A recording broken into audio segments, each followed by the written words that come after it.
Welcome to the InspireSpark Podcast. I'm your host, Siren. Today we have with us Chuen Chuen Yeo, a multi-award winning executive coach and author. Chuen Chuen is known for her innovative leadership development strategies, and her book, Leaders People Love, has been recognized with prestigious awards, including the Silver Medal in Company Culture at the Axiom Business Book Awards 2024 and Best Professional Title at the Singapore Book Awards 2024. Globally recognized for her Re4 Model and 5 inner voices for agile leaders, she offers actionable strategies to senior leaders worldwide. She was named one of 40 over 40 Inspiring Women Singapore in 2023.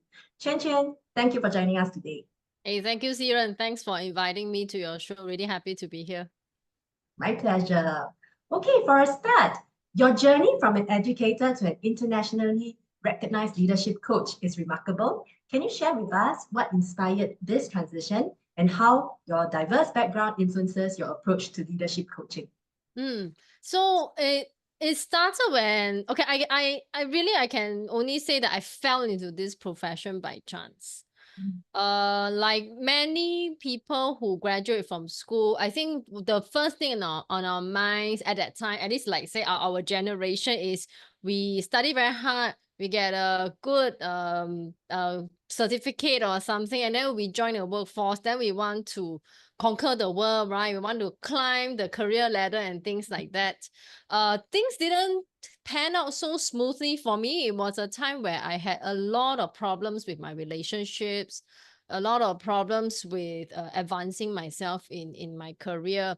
So I embarked on a year-long personal development program just to understand, hey, I'm the common denominator. So what can I do to reset my life? Because I've already seen unproductive patterns happen many, many times throughout the past years. So it was a year-long program. We were inducted to first your self-leadership principles, and then 3 different tracks where we can make a difference to grow more leaders.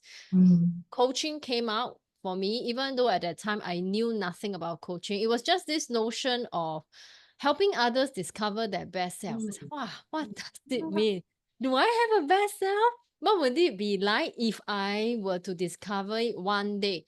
So that led to a lot of researching, understanding the difference between professional coaching and amateur coaching, if I can call it, whether you are credential, not credential, what kind of training pathways do we want to embark on. Eventually, I landed on professional coaching, but for many years, I didn't dare to take action. I thought, hey, I think I enjoy it. I think I do decently well at it, but maybe let it just be a hobby because I cannot take any financial risk. Understanding my background, my father was an entrepreneur, not by choice. He was forced into it. It was by circumstances. Without high qualifications, that was the only way he could succeed. So the whole experience made me very risk averse. There's a high fear of failure. But eventually in 2014, I went through a surgery, and it was at the moment just before I was being pushed into the operating theater. We are asked to sign this letter of indemnity, like, oh, what if you develop an allergy to the anesthesia and you never wake up? Then I'm like, oh my God, you mean that's it? That's it? I have nothing, nothing to show. So how I overcame that fear of failure was fear of having regrets. I didn't want to have a regretful life. And I made a wish at that time. Oh, please let me wake up. If I wake up, I will uncover what is this thing called the best potential. And then, okay, I will be brave. I will give it all. Even if I fail, it's okay, because at least I want to know that I've tried. So, okay, that's it. It still took about 3 years for me to ding dong, back and forth. It's like, there's this video that I saw long ago about an old man he wanted to get on an escalator, but he got difficulty. So it's that trepidation, You try to step on the escalator and then you are scared, you withdraw, and then you step on it and then you withdraw again. So that went on for so many years until after 14 years in education service, I stepped out. I knew I needed a stepping stone because I know nothing about running a business. So my in-between job from teaching to what I do today, running my own coaching and training business, I joined a franchise business and I work with franchisees in 20 countries. Did successful change management for them, bring together both my coaching and my teaching skills, and then step by step, just focus on the next immediate step.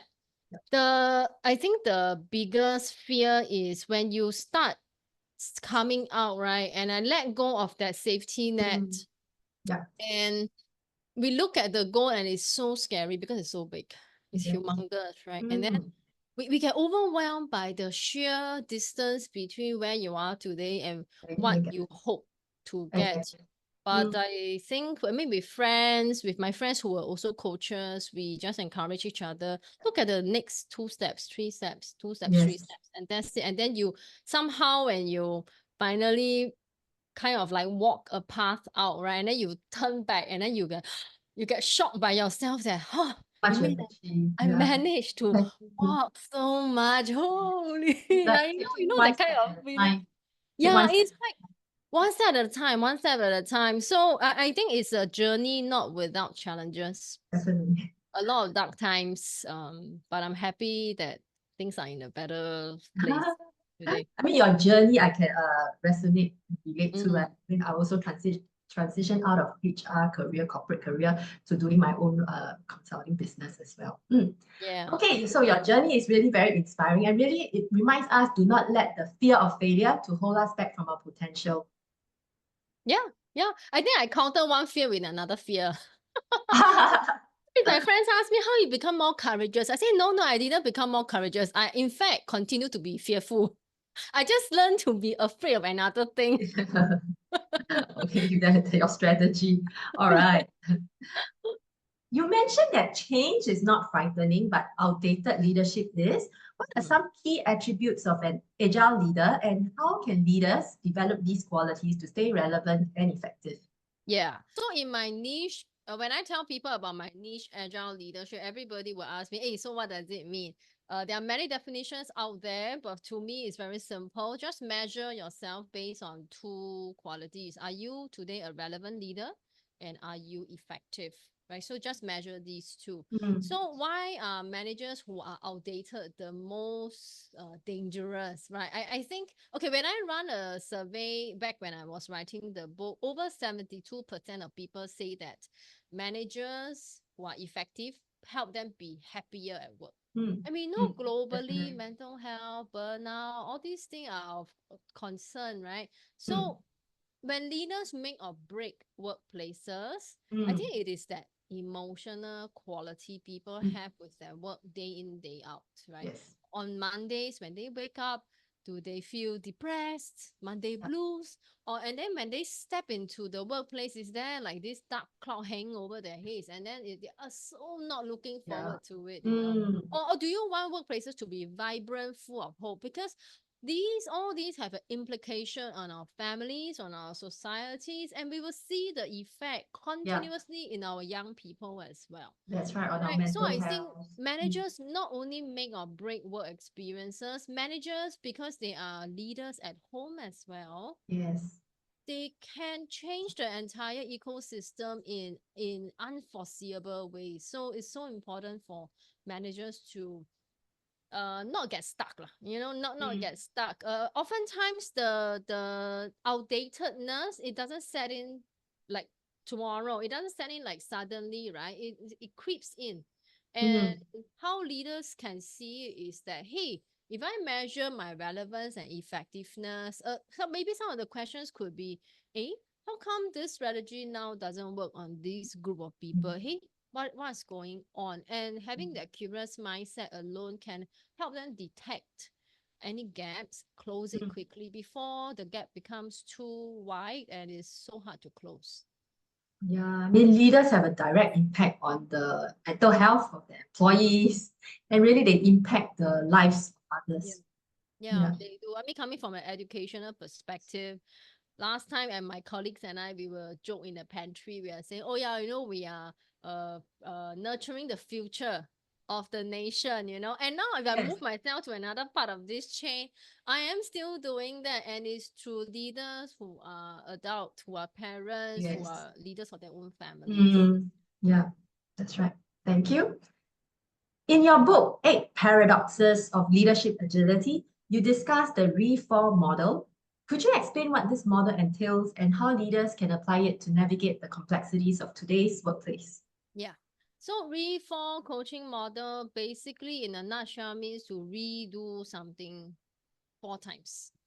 Okay, 4 times. And a lot of times when the leaders come to me, they kind of have a bugging feeling that they are about to get stuck. Mm, Conceptually, we call this we call this getting stuck states the Peter's plateau. Peter is an engineer and he conceptualized this thing about human capital development. I'm sure many of the listeners who have heard of this, everyone is being promoted to the state of incompetence. And yep. that's the Peter's principle, right? And when you get to a level where you can no longer bridge that skills gap to perform at the next level, then you are at Peter's plateau. Oh, yeah. So when we talk about Re4 model, why is it a powerful model for Mm, people globally?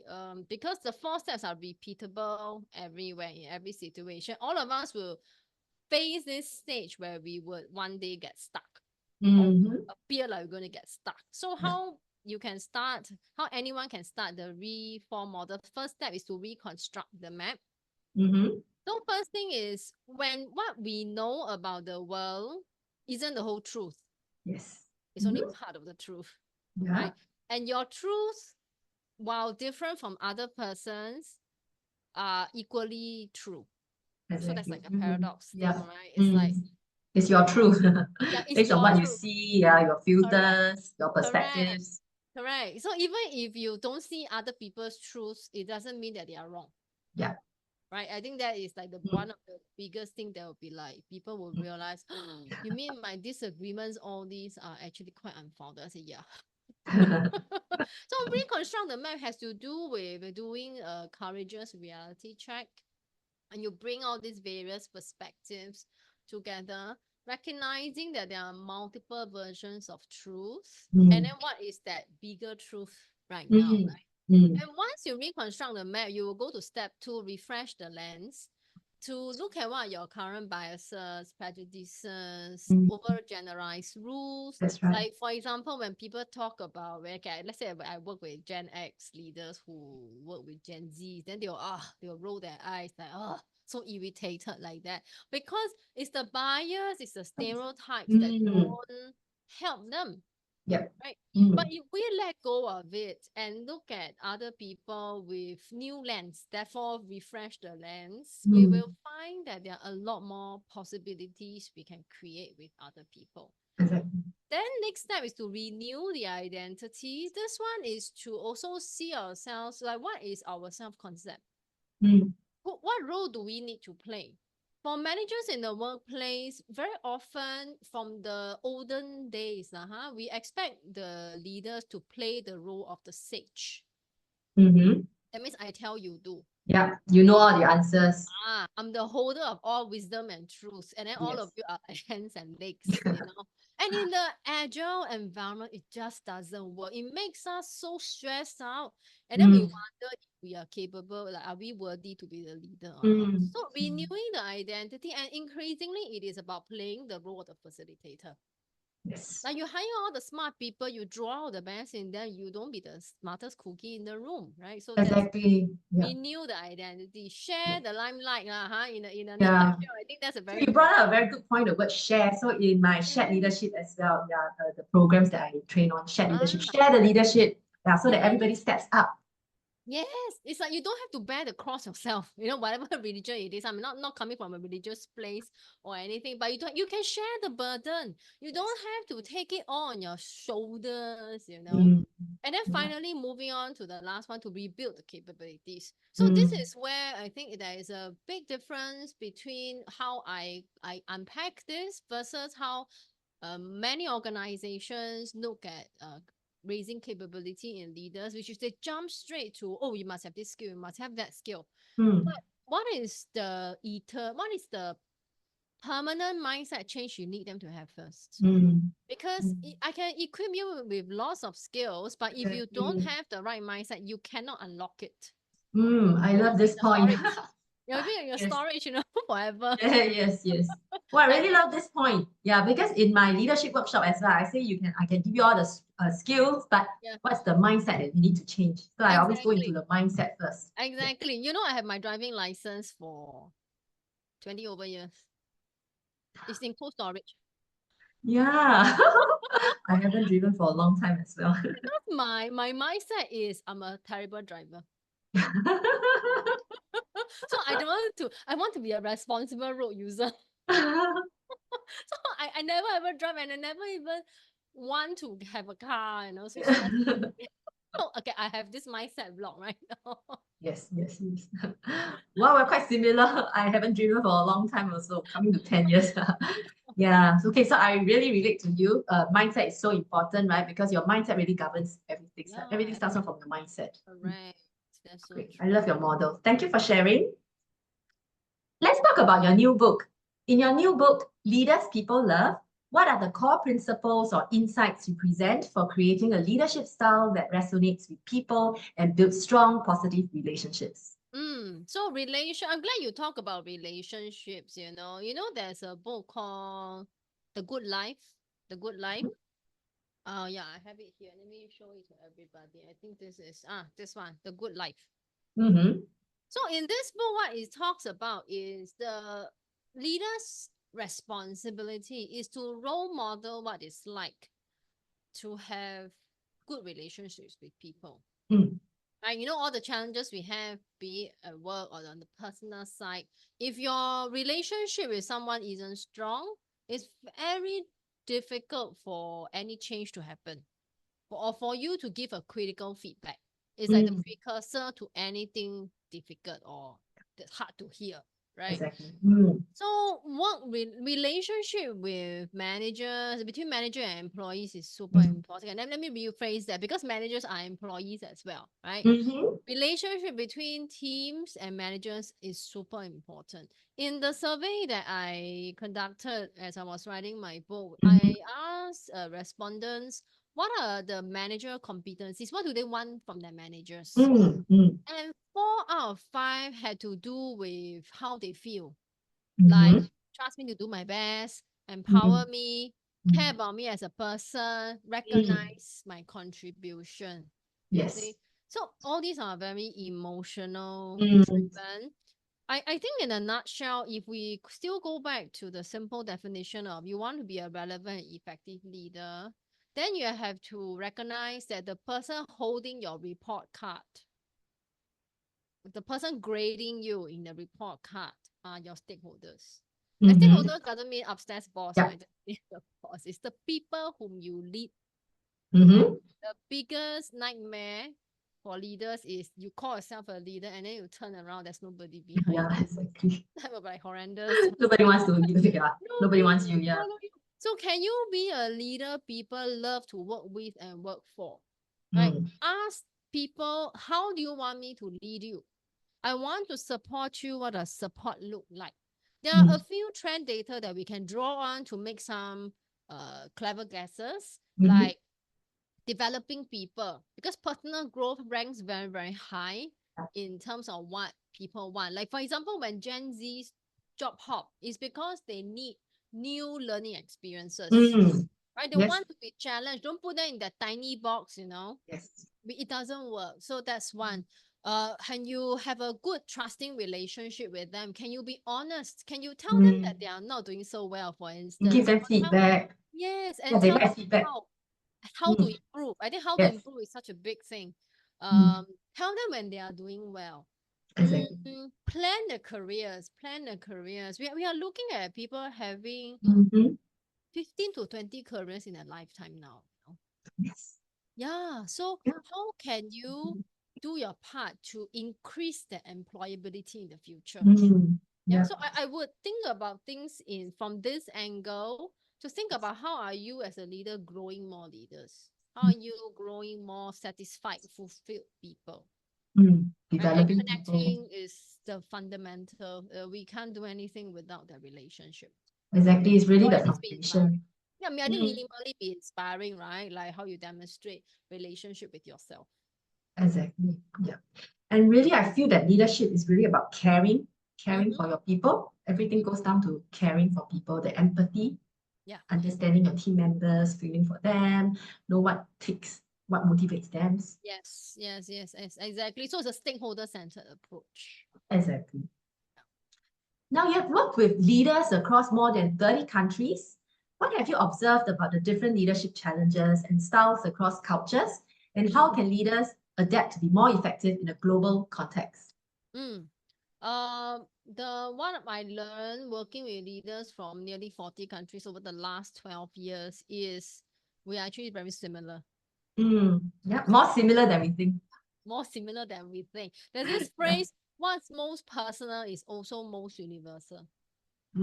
And all the Yes. leaders have the same thing. We want three inner desires as human beings. We want to be seen, heard, and understood.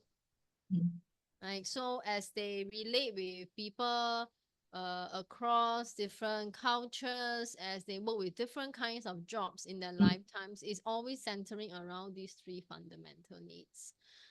How Okay, the challenges do manifest but in different ways. The broad mm, theme is also how do I connect with people from mm, different cultures? How mm, do I truly empathize, for mm, example? Like mm. empathy is talked about a lot. Is it practiced adequately?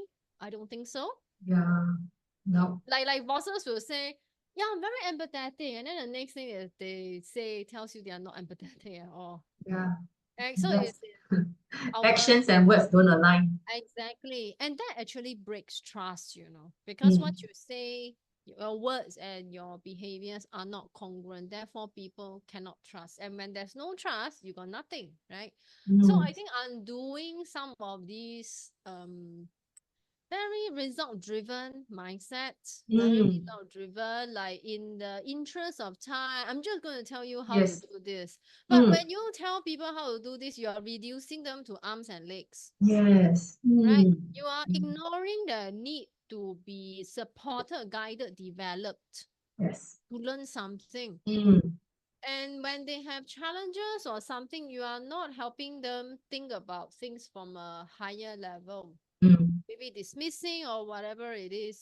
So generally in my work, because is I mean I because I cut across all sectors, mm, industries, right? I always tell my coaches, I cannot do your work because mm. I'm not trained in that area, but my expertise is in dynamics, human Okay. relationships, the Mm, nuances the yes. nuances so they need a lot of help Yeah. reading nuances and Mm, building high performance culture through mm, very strategic, low effort but high impact mm. behavior. Yeah. I think really leaders really need to listen more instead Mm-hmm. of always telling people what to do, Yeah, giving their own opinion or yeah, advice, right? But really listen more to the perspectives exactly. of the So people.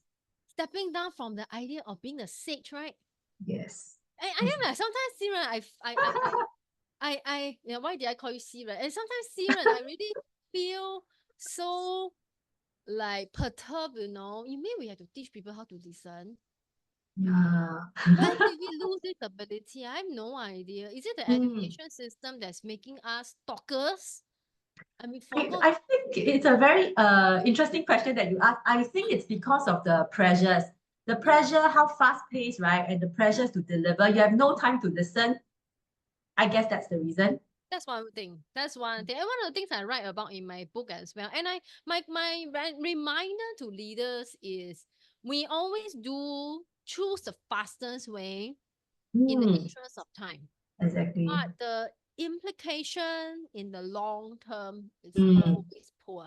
The results will always be poor because we just take the shortcut. yeah, may not be the best way. Mm.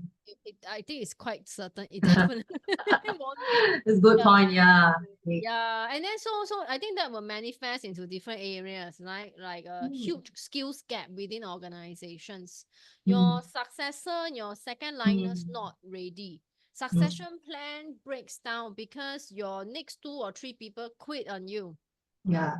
And then you have to promote somebody who is not the best choice, which is a Yeah. bad thing. Which then goes back to your first question, right? Like one of the first question, the scariest are the outdated leaders. I think those who not fit to lead, Yes. asked to lead. Correct.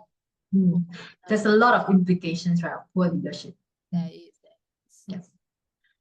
Great. Now, I know you use a lot of storytelling as a powerful tool in leadership. How do you think leaders can effectively use storytelling to enhance their leadership impact? So if you look at workplaces today, you are right. We are very short on time. Not only short on time, we are low on energy. I think leaders are also social media users now, huh? Maybe they have to write a LinkedIn post. They don't have mind space, not enough mind space, you know. So increasing leadership impact to me is how can I save more time? How can I create more time? Well, what I observe is in the corporate space, miscommunication is a big thing. Very common. Right? Like I say something, but they got a completely different message. Like how many times, like even for listeners, I think you can check it for yourself. Like your boss says something, you do a report, and then the report came out completely off, and then you have to spend more time to redo. Yeah, very common. Nothing I hate most than redo, you know. Yes. I mean, redoing just because the direction isn't clear, the instruction isn't clear, is horrendous. It creates that Wasting bloating. time. Yeah, the workload just bloats beyond proportion. So that's why I talk about leadership storytelling. So when I talk about storytelling, it's not business storytelling, it's not for marketing or what. It can be used that way. But in fundamental principle is as a leader, how can I be clearer and simpler in my communication so that people of all cultures can understand me? Yes. Right? And at the same time, because they see that as honesty, being transparent, they know that I'm authentic. If they are not clear, they can ask me. Right? So how can I be clear? Because being clear is we think is You are clear, but actually given. it's not clear. It's not clear at Yeah, all. exactly. Yeah, so I mean, so you look at the gross amount, the amount of time spent on meetings and redoing something. Oh my goodness, I just cannot take it. Sometimes I look at it, I'm like, so many ways to back all this time, you know. And work is not the only thing in life, right? So I think creating alignment, reducing miscommunication, breaking down complex messages so that people understand where is your logical train of thought. Creating opportunities to involve others in part of the discussion. Again, not the stage, not the stage, because good storytellers are great listeners. They will create a story that includes everybody. So in my methodology, I put storytelling under the pillar visionary. So your vision, what you want to cast is a shared vision. People want to partake in it. We don't want to turn behind and nobody is there. So super important. So the way of communicating then we have to use audience-centric communication. Speak the way others need to receive the message. Speak in a way others can understand. Not just what I want to say and then I just spray them with the fire hose. Exactly. I think it's like how your message will be received by the receiver. Exactly. So that we spend time on things that are worth. And for me also a powerful tool, storytelling. In my leadership workshop, I encourage leaders to use more stories because I want them to have that emotional connections with their teams, right? By storytelling, not just conveying facts and figures. Data alone is not enough. You really need to win the hearts, not just the minds of the people. So storytelling is a very powerful way to have that emotional connections. When you're able to do that, right, then they will have greater buy-in and more motivated to go along the journey with you. Correct. So most of us rely on Socrates model, the ethos, pathos, logos. Exactly. Model That's right. to present a persuasive argument. Mm. Emotional is always people move because of action. Just think about why did we buy something? Often it's an emotional Exactly. decision. That's right. Yeah. That's right, correct. So that's why I encourage leaders to touch the hearts of their teams so that the message sticks better. Yes, yes, exactly. Thank you for sharing. Now, as we wrap up the session, is there any final message you'd like to share with our listeners? Mm, I think right now, okay, increasingly, post-COVID, I think COVID was one big disruptor, right? We Mm, really knew that technology was going to come and change the world. Maybe at the time before COVID hit, the transformation, the adoption, the diffusion of technology was slower. mm. Well, this is for and next generation, none of my business. But when COVID came, we realized that we actually are able to adopt new things very quickly out of Mm, necessity. mm, So with the birth of generative AI now, and organizations are talking about governance, ethics, AI. Even right now, when I do my doctoral studies, mm, AI is changing the way we mhm. search. It has become a instrumental, quite a good tool as well. Definitely. So I Mhm, think for leaders is to recognize that the disruption is here to stay. And if mm, you now chart out the disruption level over a 10-year period, you will see an exponential curve. You will mm. literally see an Yeah. exponential curve. So this is not a metaphor anymore. It is real. Yes. Mhm, What is the impact of high disruption on your leadership competencies, on your mm, leadership being, right? Uh, who do you need to become mm, so that you can be relevant and effective? A quick way for listeners to enhance their leadership skills: open your eyes and ears and observe your environment, because the mm, signals, the signs are always all around. And mm, if you are observant enough, you will pick them up really quickly and know what is the gap to close. mm. Definitely. I think also being open-minded, right, to adapt to change and go back to your point about being relevant, maintaining Mm. relevance. Yeah, yeah. Open mind, open eyes, and open ears means your mind is open, right? So That's right. it is we learn from our environment, we learn from our stakeholders, and Mm, then it becomes a perfectly self-sustaining cycle. that's right. Really, leadership isn't static. It requires constant adaptation, especially in today's fast-changing world. Yes, Mm. exactly. Thank you so much, Chuen Chuen. Thank you for joining us. And to our listeners, thank you for tuning in. Till the next time, stay inspired. Bye-bye. Thank you. Take care.